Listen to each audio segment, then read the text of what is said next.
Yo, what is up, my sweet little garbanzo beans? So I'm trying something a little new. Um, it's something that I'm gonna call for the time being astrocasting, and I'm gonna be utilizing this to do a weekly forecast. So this is going to be looking at the week ahead for the collective. This is looking at May 30th, 2021 through June 5th, 2021. And essentially how this works is that I have this little kind of grid with each of the 12 houses of the zodiac. I know it's not perfect. Aesthetic is not my strong suit. Um, but, we have this here. And what I have is I have these teeny little tarot cards. Look at how cute they are. Look at, this is the King of Pentacles, and he means business. He's so cute. Okay. And essentially what I'm going to do is kind of like the way charm casting would work, which I'm sorry, by the way, if you can hear the truck in the background, but the kind of the way charm casting would work, I'm going to be reaching in and pulling out tarot cards and sort of dropping them on the grid to kind of show you where these energies are going to be unfolding over the next week. So without further ado, let's do some astrocasting to look at the week ahead.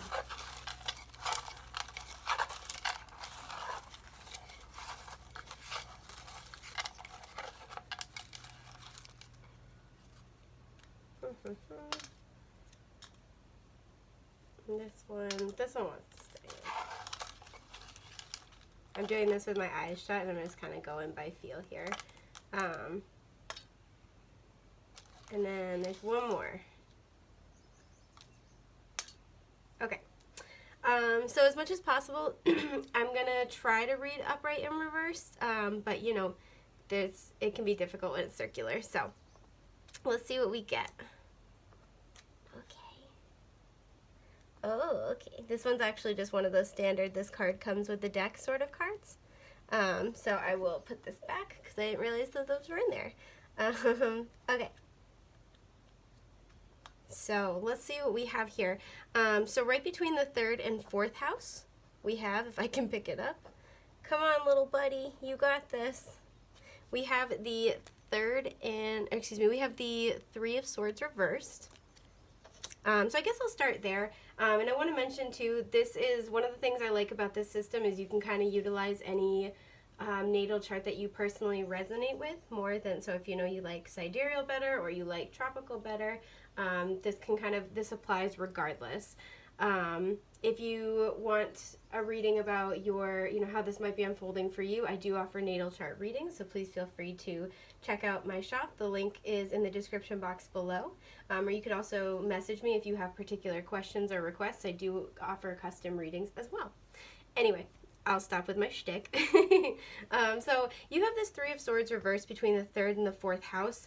What I'm feeling like automatically is that, 3rd house can deal with communication as well as learning. It can kind of deal with your social media presence to a certain extent and just kind of like how you socialize. But the thing I'm getting really particularly strongly here is that the 3rd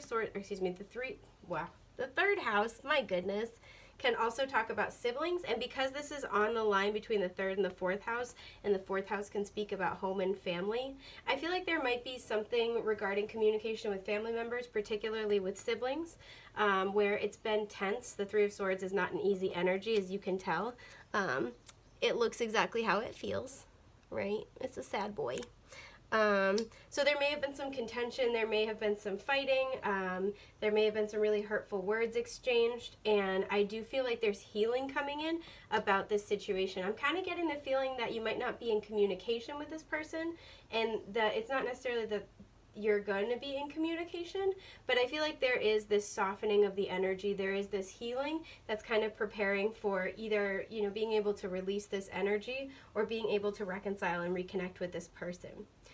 Now we have between the 5th and the 6th house, we have the 2 of Pentacles, and I feel like it's more kind of upright than anything else, but let me see if I can pick it up here.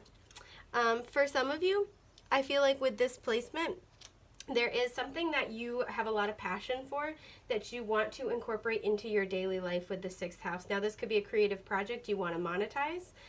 This could be starting your own business. This could be, because the 5th house can deal with romance as well, this could be somebody that you're dating, that you're really, really vibing with, and you're considering making it more, more consistent. Maybe you're considering making it exclusive, or you're considering seeing them more on a daily basis. Because the 6th house can really talk about our routines as well as like our health and our service to others. So I feel like whatever this is, with the 2 of Pentacles, you've been going back and forth. There's, the waves in the background of the cards. There's a lot of emotion here. Excuse me. And there's, I feel like there's this fear of taking a risk. And this is, I feel like you're finally going to be kind of coming into good balance about this, or you're going to be seeing a way forward where perhaps there wasn't one, and this is going to kind of, all the pieces are going to come together, and you're going to see how you can make this work. And I feel like this is just going to ease the stress considerably. And now over here in the 12th house, this is predominantly in the 12th house. I'll admit there's a little corner of one card that was peeking over into the 1st house, but I'm going to count it as 12. So I don't know if you can see. Here we go. We have the 6 of Swords reversed, if I can get it to focus. It's okay, I have focus problems too. And we have the Lovers. Look at that. Okay.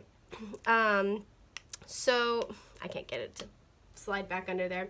So these are in your 12th house. Your 12th house is, I always think about it as, really wrapping up a cycle. This can also kind of talk about past life issues, past life karma, past life energies that are coming back into this life for resolution.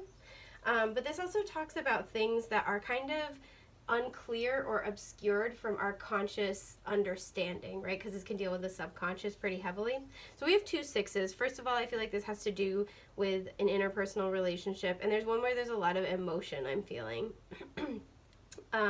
With the 6 of Swords, you may have known this person since you were a child, but really what I'm feeling more than anything else, we have Gemini energy with the Lovers. Excuse me. Which it makes sense, we just got into Gemini season, and we are about to hit Mercury retrograde in Gemini. So what I feel like is that for many of you, this is a relationship from the past where you have had trouble moving on, or it really, really needs healing. And because this is in the 12th house, I feel like there's a cycle that's going to be wrapping up. For many of you, this person will get in contact with you during Mercury retrograde in Gemini. And there's going to be some type of, I'm really hearing acknowledgement more than resolution. So I don't think this situation is totally wrapped up yet, but there is movement forward. Some part of it is being put to rest, is really kind of what I'm feeling. And for some of you, this is going to be an opportunity for this cycle to close, and you're going to have to make a choice on whether or not to move on from this situation. And if that's the case, if that's what's resonating with the Lovers, it's always all about our choices and making a choice. And when doing so, you're being encouraged to choose from a place of love and choose with your heart. If you do that, it's really, pretty impossible to go wrong in this scenario. So overall, there's a lot of heart chakra energy kind of happening and unfolding over the next week for people. And there's a lot of softening of the energy and a lot of healing. Mercury retrograde in Gemini may have something to do with that, where we're really going inward. Excuse me. And we're kind of looking at our own thoughts and beliefs, particularly about interpersonal connections with a heavy emphasis on family and romance here. So I hope that has been helpful. If you need help with your particular situation, please feel free to DM me or check out my Etsy shop link. Like I mentioned before, the link is in the description box down below. I apparently cannot talk anymore. If you liked astrocasting and you want to see more of these videos, please comment so I know that you enjoyed it.